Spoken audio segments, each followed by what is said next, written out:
Ambati silks Kanchipuram sorry store now in Vijayawada. Exclusive పట్టు saris, సల్వాస్ and lehengas.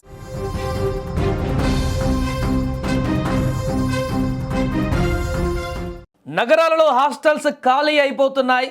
Food prepare చేయలేక hotels కూడా ప్రస్తుతానికి మూతపడేటువంటి పరిస్థితి. కరోనా సమయంలో లాక్డౌన్ పరిస్థితులు మరొకసారి భారత్లో కనిపిస్తున్నాయా అంటే అవుననే సమాధానాలు ఇప్పుడు వినిపిస్తున్నాయి. ఇందుకు ప్రధాన కారణం మిడిల్ ఈస్ట్ యుద్ధ వాతావరణమే. అవును, ఈ యుద్ధం ప్రభావం ఇప్పుడు నేరుగా మన ఇంటి వంటగది పైన, మన ప్రయాణాల పైన పడింది.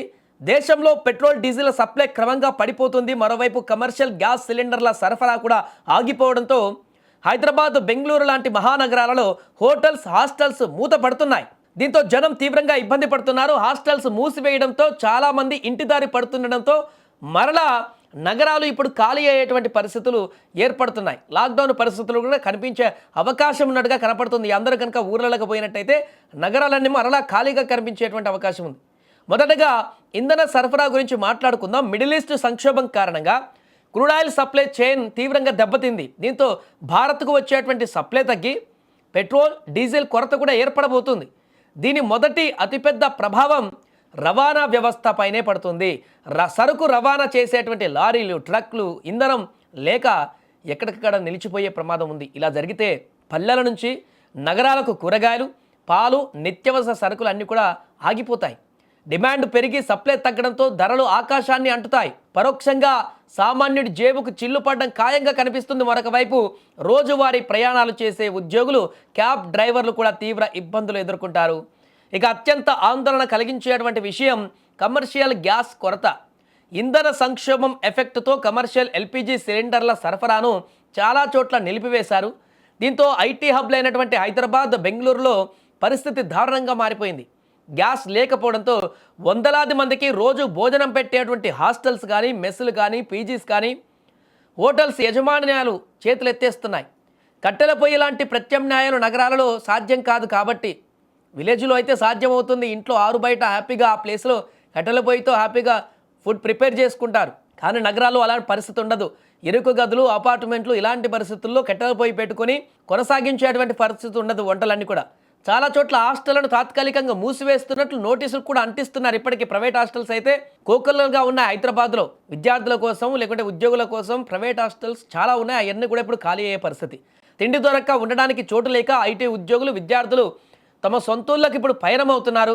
ఇది ఖచ్చితంగా కరోనా నాటి రివర్స్ మైగ్రేషన్ను గుర్తు చేస్తుంది అనేటువంటి పరిస్థితి కూడా ఏర్పడుతుంది. ఇదిలా ఉంటే గ్యాస్ సంక్షోభం ముఖ్యంగా ఐటీ రంగాలకు పెను సవాలుగా మారింది. ఐటీ రంగంలో లక్షలాది మంది ఉద్యోగులు పనిచేస్తున్నారు. చాలా వరకు ఎంఎన్సీ కంపెనీలు తమ ఉద్యోగులకు ఆఫీస్లోనే బ్రేక్ఫాస్ట్ కానీ, లంచ్ కానీ, స్నాక్స్ కానీ ఉచితంగా ప్రొవైడ్ చేస్తూ ఉంటుంది, లేకుంటే సబ్సిడీతో ప్రొవైడ్ చేస్తూ ఉంటుంది. కానీ ఇప్పుడు కమర్షియల్ సిలిండర్ల కొరత వల్ల మెగా కార్పొరేట్ క్యాంటీన్లు నడపడం కూడా కష్టంగా మారింది. లక్షలాది మందికి 3 పూట్ల భోజనం అందించాలంటే భారీ స్థాయిలో గ్యాస్ కూడా అవసరం. సరఫరా లేకపోవడంతో క్యాంటీన్ సేవలకు బ్రేక్ పడుతుంది. అటు ఆఫీసులలో ఫుడ్ లేక, ఇటు బయట హోటళ్ళు, పీజీ హాస్టళ్ళు మూతపడడంతో ఐటీ ఉద్యోగులు తీవ్ర ఇబ్బందులు పడుతున్నారు. ఫుడ్ లేకపోవడంతో ప్రొడక్టివిటీ దెబ్బతింటుంది. ఇది పరోక్షంగా కంపెనీల ప్రాజెక్టుల పైన ఎఫెక్ట్ చూపిస్తుంది. అందుకే ఇప్పుడు మరలా అప్పటి లాక్డౌన్ పరిస్థితులు ఏమైనా కనిపించేటువంటి అవకాశం ఉందా అన్నట్టుగా ఒక్కొక్క పరిణామం చూస్తే కనిపిస్తుంది. మరికొద్ది రోజుల్లోనే ఇంకా సార్ట్అవుట్ కాకపోతే ఈ కొరత, అలాంటి పరిస్థితులు పూర్తి స్థాయిలో చూసే అవకాశం ఉన్నట్టుగానే కనిపిస్తుంది. చాలా వరకు ప్రైవేట్ హాస్టల్స్ మూతపడుతున్నాయి, హోటల్స్ మూతపడ్డాయి. ఇక మిగిలింది ఇక్కడ ఉన్నటువంటి పబ్లిక్ అంతా కూడా ఊరిలోకి వెళ్ళేటువంటి పరిస్థితే. ఇక్కడ ఏమీ దొరకనప్పుడు, ఫుడ్ ప్రిపేర్ చేసుకోవడానికి కూడా ఇబ్బందిగా మారినప్పుడు కమర్షియల్గా ఉద్యోగాల కోసం, లేకుంటే ఇతరత్ర కారణాల చేత వచ్చిన వారందరూ కూడా కొద్ది రోజుల వరకు ఇదంతా సెట్ అయ్యే వరకు మరలా గ్రామాలకు వెళ్ళి ఉండేసి వస్తే బాగుంటుంది అనేటువంటి ఆలోచనతో బయలుదేరితే మరలా నగరాలన్నీ పూర్తిగా ఖాళీ అయ్యేటువంటి పరిస్థితే కనిపిస్తుంది. దీనికి సంబంధించి నిపుణులు కూడా చెప్తున్నారు అలాంటి పరిస్థితులు రాబోతున్నాయని చెప్పేసి. హెవీగా షార్టేజ్ కనిపిస్తుంది. ప్రత్యామ్నాయ మార్గాలు భారత ప్రభుత్వం చూస్తున్నప్పటికీ కూడా ఆల్రెడీ చూసాం హార్ముజ్ జలసంధి వద్ద ఏ రకంగా నౌకను అక్కడ పేల్చేశారో ఇరాన్. కాబట్టి కొంత సమయం అయితే పట్టేలానే కనిపిస్తుంది ఇతర మార్గాల నుంచి అన్వేషించడానికి. కానీ ఆలోపు మాత్రం ఈ పరిణామాలు కొంత ఇబ్బందికరంగానే మారేటువంటి అవకాశం కనిపిస్తుంది.